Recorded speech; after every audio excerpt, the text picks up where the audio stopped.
Hello, thank you for joining us today. We are really glad you are here. Here's Jim, your host of Time Out with Jim. So let's get started.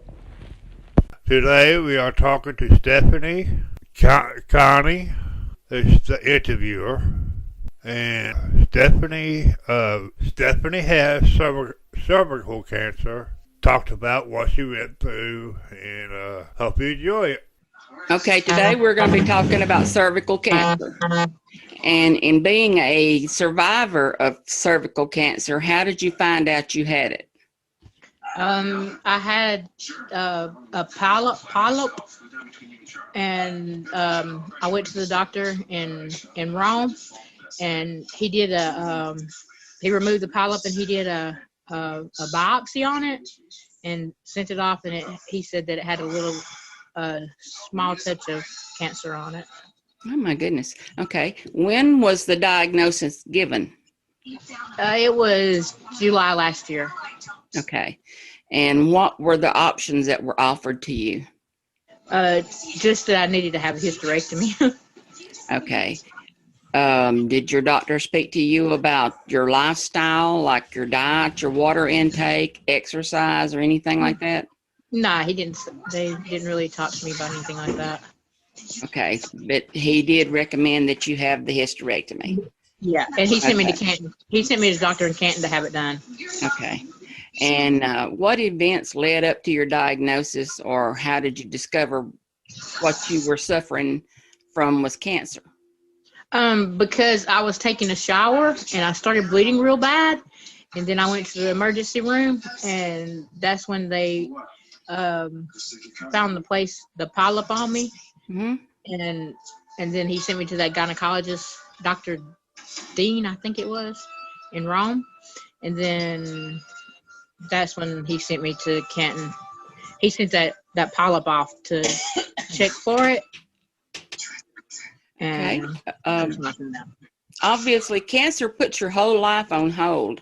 Do you remember a specific moment when you were hit by the realization? just having to be out of work. Okay. So did you go through radiation or chemotherapy? No, I didn't have to go through any of that. After they did a hysterectomy, everything was good. So did you have any special medications? Nope. No. All right. And what has been your biggest challenge so far, and how did you overcome it?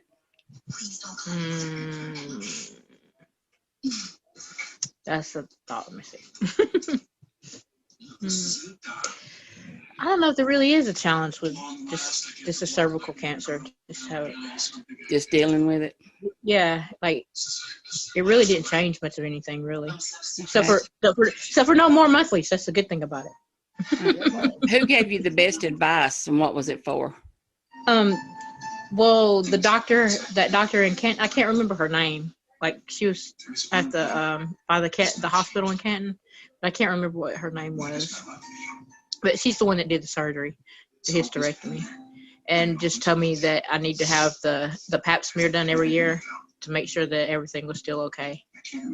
Okay. And what would you say to other women who have been diagnosed with cervical cancer and are having a hard time with it? That getting the hysterectomy would be the best option. Okay. And how long were you in treatment? I didn't have to go through any treatment. What helped keep your spirits up and give you support during this period?